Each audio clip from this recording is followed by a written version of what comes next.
Right, good day, everybody. Welcome to the Capable State podcast series hosted by Regenesis Education.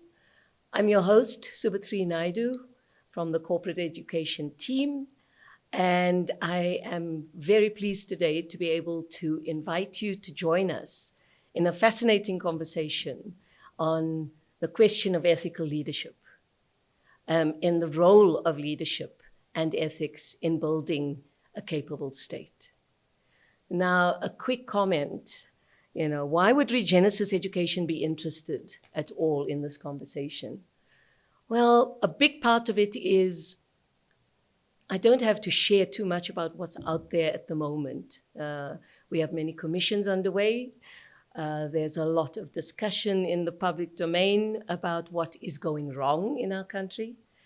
And Regenesis is interested in not just influencing and educating young people to ensure that they engage in a conversation that affects their future, but we want to make sure that the spirit of what we teach in our public management school, and indeed across our products, it's deeply vested in teaching ethics and learning how to work not just personally, but you in your society. So today it gives me great pleasure to introduce you to my two colleagues on my right. The one is Obbey Mabena. He comes with a long and strong history in this space of building systemic integrity, comes from a political party where that has been in his genes from day one. He has confronted the realities of governance, building public trust, and has a long-standing history. And we'll hear from him in a little bit. The next person, so I'm going to do both introductions at the same time so that I'm not having to interrupt you as you speak. The next person we have is Verne Harris, who hails from the Nelson Mandela Foundation, a very credible institution that we are honored to have in our space. Verne is a leading voice in memory archives, dialogue, and social justice, has spent many, many years in the foundation, has led the dialogue and advocacy program for 5 years. And both gentlemen have deep insights to share on ethical leadership, sacrifice, political responsibility, our moral compass, all the right words I might add before I hand over to you. I guess the question becomes, what is it in our country that we need to do to rebuild public trust in an increasingly fractured society? What do we have to do? What's going wrong? And how do we fix it? And perhaps one final point, how did we get here? 30 years into democracy, we're reaching in a couple of weeks the anniversary of June 16th, a really pivotal moment in our history. So maybe we start with you, Obbey Mabena. Talk to us a little bit about how did we get here and what can we do about restoring a sense of trust? Thank you very much. This is a very critical question about the route that we started traversing. Some of us, my generation, as far back as 50 years ago in 1976, but then I was joining an organization that was formed in 1912. And from 1912 to date, it's over a century. Needless to say that a lot of water have gone under the bridge since then. There were some ups and downs. Okay. There were some forwards and backwards. We've gone through it all. But maybe to be more specific to the question which you posed, which I'm so grateful that you are posing, because to date, a lot of our people don't as yet fully understand how did we come How did we get here?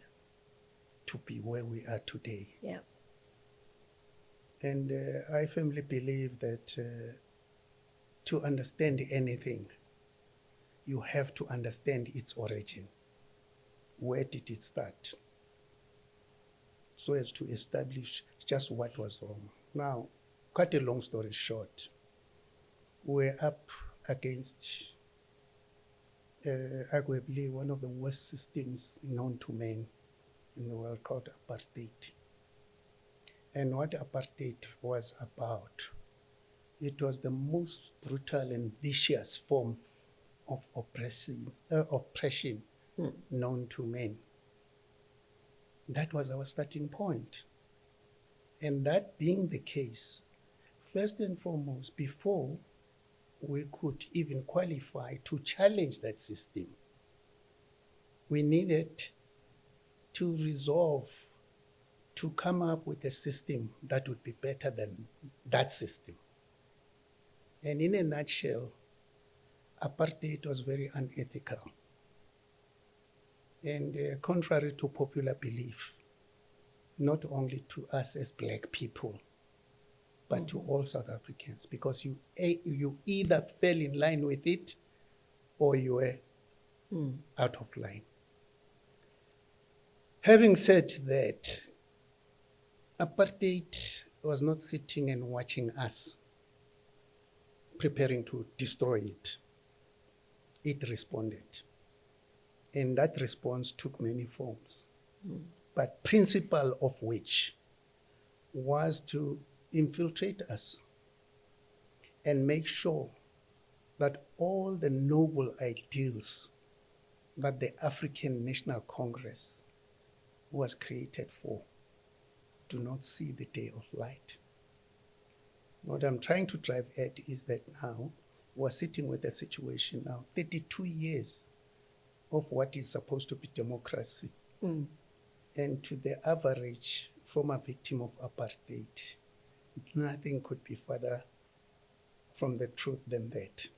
I want to pause there and invite you to think about Verne. So, having listened to that kind of history, where does this ethical leadership challenge lie today?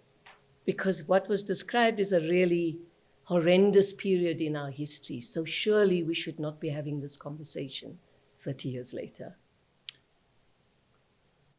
Well, listening to your response, I would want to extend it a little bit to say that in many ways apartheid is still with us. And what that means is that our political elites, our corporate elites, our bureaucratic elites have let us down. That work of decolonization hasn't reached deep enough yet.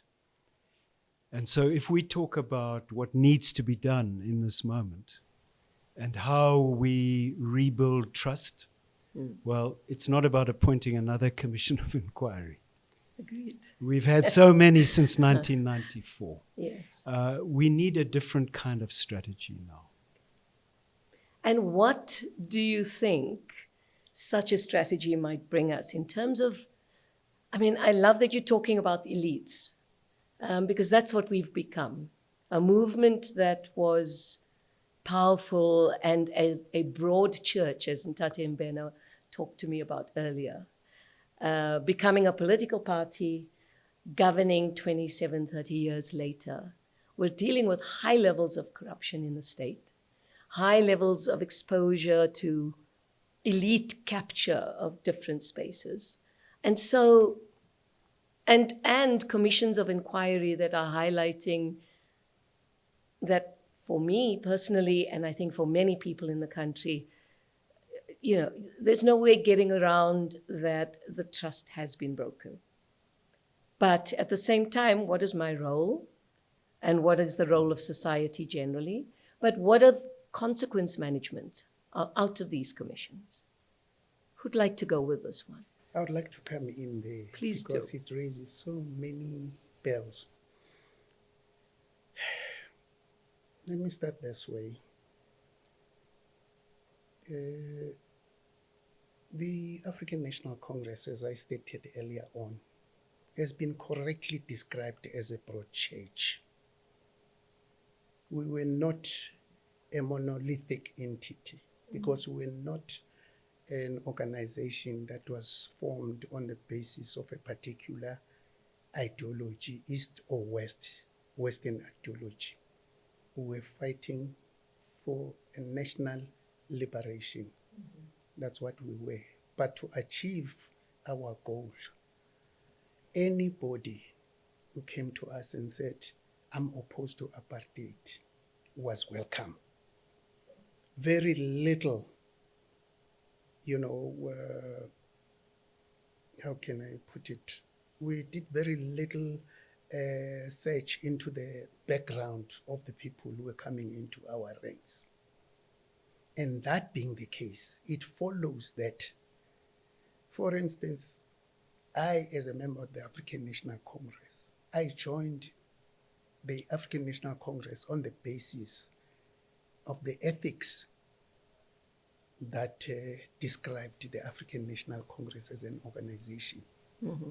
But not so with somebody who has been maybe a jailbird for criminal activities, who was also welcome into our ranks purely on the basis of them saying we're prepared. Yeah. Maybe to round this thing up, I'm so sorry, I'm battling with time in my mind. Yes. Now, the point I want to make here is that when we came back in 1990, what was supposed to have happened is not that as the ANC we should have rushed to constitute ourselves into a government of a new South Africa, precisely because of our composition. We did not entertain the same values. Others just wanted an environment that would be conducive to their criminal intents. Nothing more, nothing less. Okay. I mean, I think this history is really powerful and really important. But I want to challenge both of you. History does not take us, it's meant to be there so we learn. And it doesn't seem like we've learned very well. So I watch the news. I see huge challenges in the way the state is dealing with things. So this is not a political question necessarily. It's an administration that is failing us. It's a kind of government that is failing us. And so part of the question is, I guess, what about consequence management? When I find something wrong as a parent, as a person who teaches at Regenesis and works here, we speak truth to power. And we deal with things and manage consequence. How are consequences, Verne, being managed today? And what is it that we can do to steer the ship back onto being a more ethical government and leadership in the country? Well, I think we have to start by acknowledging things that we have got wrong in the past and that we are getting wrong now. That's a starting point. I was in government throughout Madiba's presidency. I left government in 2001.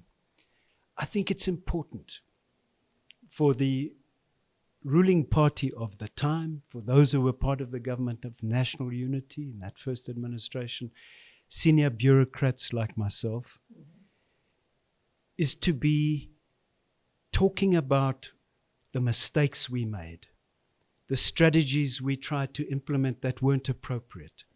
How did we try to transform the education system of apartheid? Bantu education. Why did we use models from Canada and Australia? We should have been looking to the global south.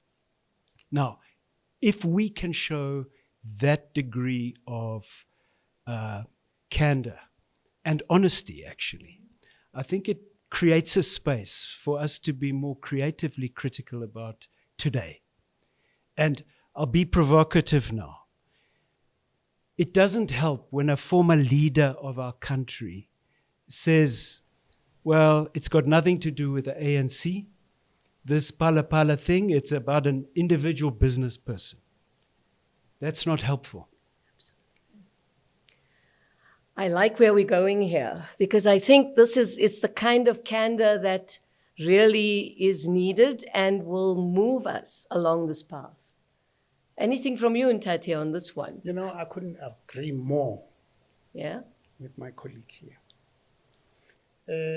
Before we can get anything right, you must understand where is it wrong and how did it come to be wrong. And sitting where I'm sitting now, first and foremost, something that I've never had anybody really address, it is the viability of having a liberation movement, being an agent for a democratic transformation. Because I will challenge anybody to give me one single country that was taken over by a liberation movement, and that liberation movement became a government, and that country was transformed in accordance with what the people thought the liberation movement was about. Just give me one country. I'll be very generous with you. Well, I was about to say Cuba. I was about to say Cuba, because I think there is a trajectory of change that happens. Okay. And history teaches us that 25, 30 years into most liberation movements taking over a country, you see the decline. And I think it's about power. Okay. It's about an elite that gets so comfortable with power that it forgets where it has come from. And again, I want to bring us back to, well, what does that mean for ethical leadership today? What needs to happen? Or as Lennon tells us, what is to be done, comrade? What is to be done? So I want us come back today. I like your using Lenin, because the Marxist philosophy, I'm not a communist. Let me declare my name. I'm not a communist, but I like their philosophy. A concrete solution to a concrete problem needs to be a product of a concrete problem. Now, in our case, our running away from the truth that, for example, if you ask me, and I know many people may not agree with me on this one, but I know why I'm saying this. There's never been an African National Congress government in South Africa. Because for starters, we had a precursor to a liberation South Africa in the form of the Congress of the People, which was held in Cape Town, where all South Africans came together to map out the kind of South Africa that they wanted. And that being the case, upon our return from exile, because we're not fighting alone from exile, there were many people who were fighting, some of them fighting far better than we were fighting, we who were in exile. Therefore, for us to have come back and trampled over everybody, your UDF, your Mass Democratic Movement, etc., to me, that was a point of departure, because we did not account to the people on whose behalf we got into this struggle about. And accountability is one of the important tenets of being ethical. So from the very outset, we did not have ethical leadership in this country. And I'll challenge anybody. That's a really strong statement. I mean, it's an important point you make. What will it take for us to turn the ship around? I guess, when if you think about, I've asked about consequence management. I think I also want to talk about the administrative political interface, because, many people joined government post 94 came with a political understanding of the change that was needed. But then the lines between political accountability and administrative competence was compromised. You know, and we continue to see that political interference in decisions of making government work. Government must do its job. Politicians cut into what needs to happen. Kickbacks. We became every other example of a bad kind of government that we see around us in the world. We sat there proudly and we fell off our pedestal. So what can we do now? Let me give this a shot. I don't Yes. think there's a silver bullet. It's going to take a multi-pronged strategy. But let me name 3 things that will be essential. We need a public service that can lean into technical expertise. We need to attract our young people who are leaving university as engineers, as IT specialists. We need to draw them into public service. But secondly, and this is maybe not a very popular view, but we need our public service directed by activists, those who care deeply about social justice, who are able to draw on the technical expertise, but are giving that kind of leadership, which is about change, transformation. And then thirdly, we need to create conducive institutional cultures, especially in the public service. And whatever mistakes we made in that first administration, some of the things we got right had to do with precisely that. I mean, I remember being encouraged to think outside the box, to question policy, to try new approaches, to be open, to not be suspicious of activists in NGOs, but to look for ways of working together with them, right? Now, from our second administration on, that institutional culture changed very quickly. I was there. I left after 2 years because I felt those of us who are activists are actually being hounded out. You ask too many questions and you get whipped. And we were also driving away the people with the technical expertise who were looking for more conducive environments in which to work. Okay. So for me, those are some of the elements we're going to have to get right moving forward. I think that's brilliant. Please come in. I wish we could have a session in which we discuss our life in exile. Because from where I'm sitting, the genesis of this sorry state of affairs that has been presided upon over the past 32 years in the name of the African National Congress started to some of us way back in 1976 when we reached exile. Things had already gone wrong then. And everything that has happened since our return has not surprised us because we expected this. We saw it coming, it was building. So the only way in which we can get this ship back on track is for us maybe to find some kind of a Congress of the people, a la what happened in Cape Town in 1955. For example, the African National Congress itself in exile, there were a lot of things that were happening which were precursor of what we are experiencing today.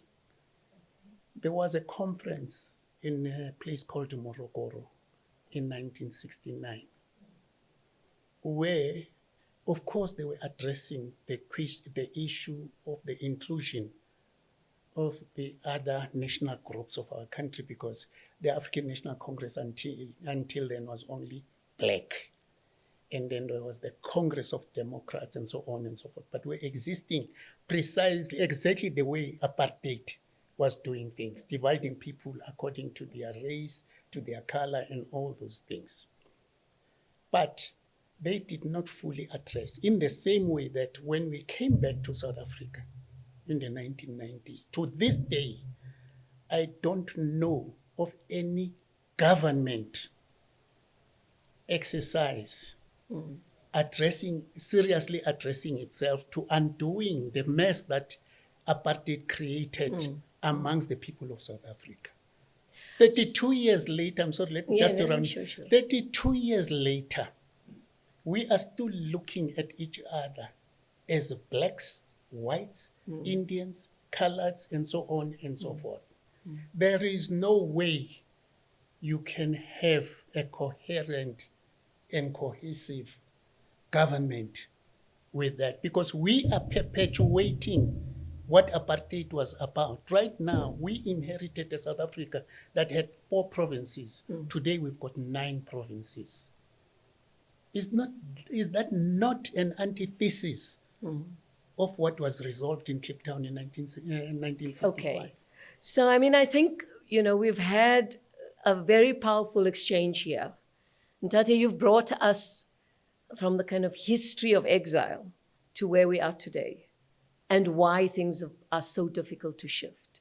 And that's a powerful challenge, and I guess not just to your party, but to any political party, is how to change the game, recognizing that we are still as divided a people that we were 30 years ago. And that in itself is a failing that is hard to swallow if you've come from liberation politics the way you both have.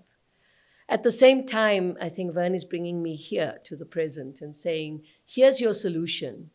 We need to get competent young people back into the civil service, but not just must they be competent.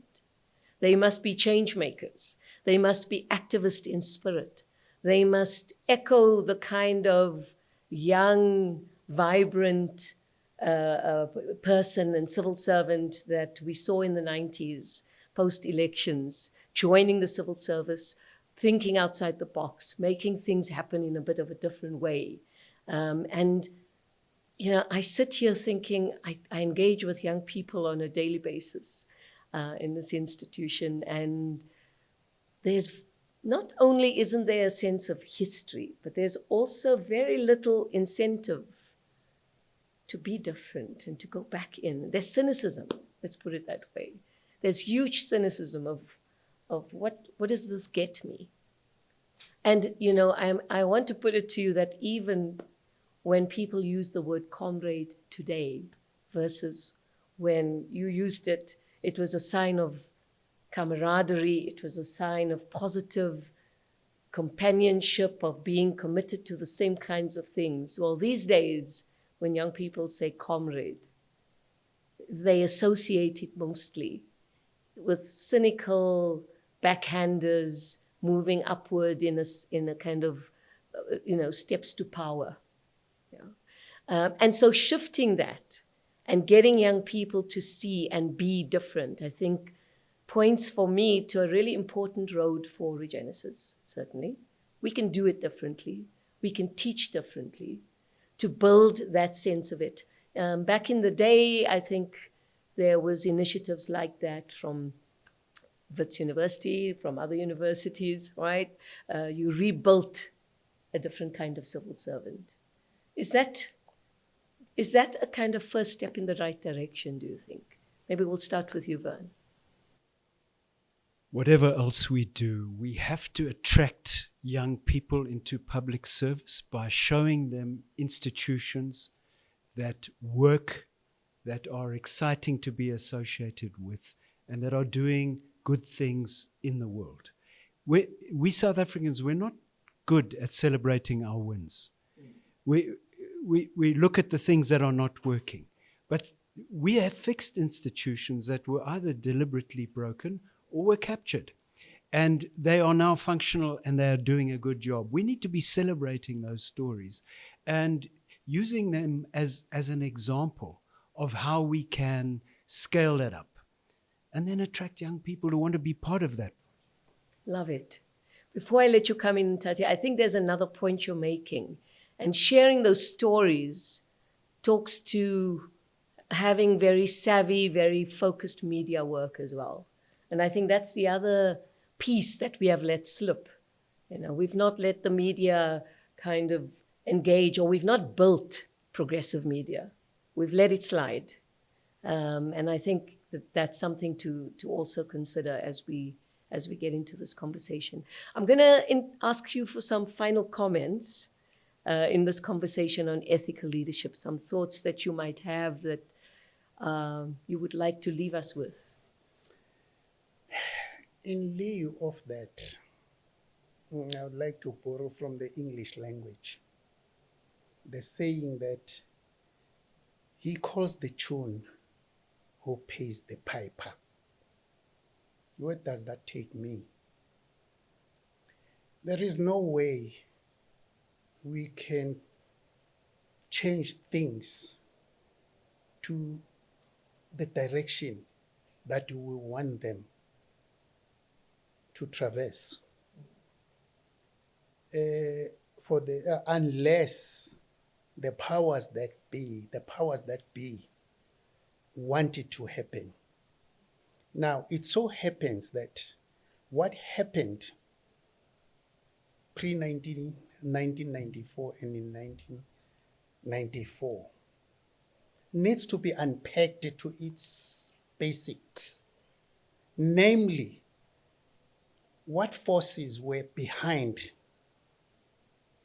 that project, the project of 1994. For example, there's a time, it's an open secret now, when F.W. de Klerk gave Nelson Mandela a list of their spies amongst us. The question that we have not fully addressed to this day is what was de Klerk's objective in sharing that? In sharing that with Nelson. Did he want to expose these people who were his spies, or just what was the objective? I mean, it would be very naive to think that his objective was to make Mandela aware that he's got scumbags around him. But I'm just conscious of both your time. I think on that point is a pretty powerful one to pause on. If we can just stay there.